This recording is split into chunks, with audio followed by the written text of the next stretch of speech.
আসসালামু আলাইকুম এভরিওয়ান, সবাই কেমন আছেন? আশা করি সবাই ভালো আছেন।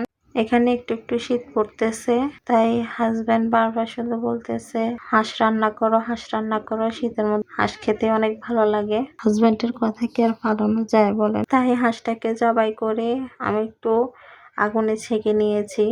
আগুনে একটু ছেঁকে নিলে, পুড়িয়ে নিলে হাঁসের গায়ে যে একটা গন্ধ থাকে, গন্ধটাও থাকে না। আর ছোট ছোট পশম থাকলে ওগুলা পুড়ে যায়, তাই আমি একটু ছেঁকে নিয়েছি। তারপর আমি এখানে কিছু তেজপাতা, তারপর একটা স্টার মশলা, রসুন, আদা, পেঁয়াজ সবকিছু দিয়ে একটু মেখে দেখে নিচ্ছি মশলাটা ঠিক মতো হয়েছে কিনা, আর লাগবে কিনা। তারপরে তো হলুদ দিয়ে দিচ্ছি, হলুদ দিয়ে একটু মেখে নেব।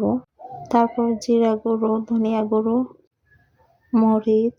আমার কাছে মনে হচ্ছে জিরা গুঁড়ো আর ধনিয়া গুঁড়োটা একটু কম হবে, তাই আবার দিয়ে দিলাম। লবণ, মরিচও আর কিছুটা দিলাম।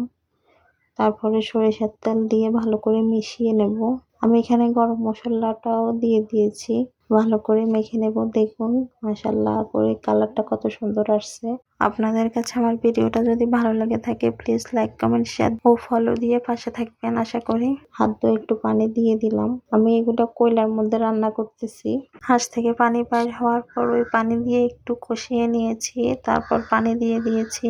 পানিটা শুকিয়ে আসলে আমি 2টা রসুন দিয়ে দিচ্ছি। এই রসুনটা আমার হাজবেন্ড অনেক পছন্দ করে, তাই দেওয়া।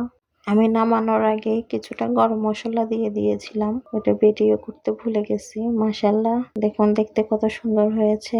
আমার হাজবেন্ডের আবদার ছিল হাঁসের মাংস আর খোলা পেটে দিয়ে সকালের নাস্তা করবে, তাই তার আবদারটা পূরণ করলাম। তো আজকে এই পর্যন্তই, সবাই ভালো থাকবেন। আল্লাহ হাফেজ।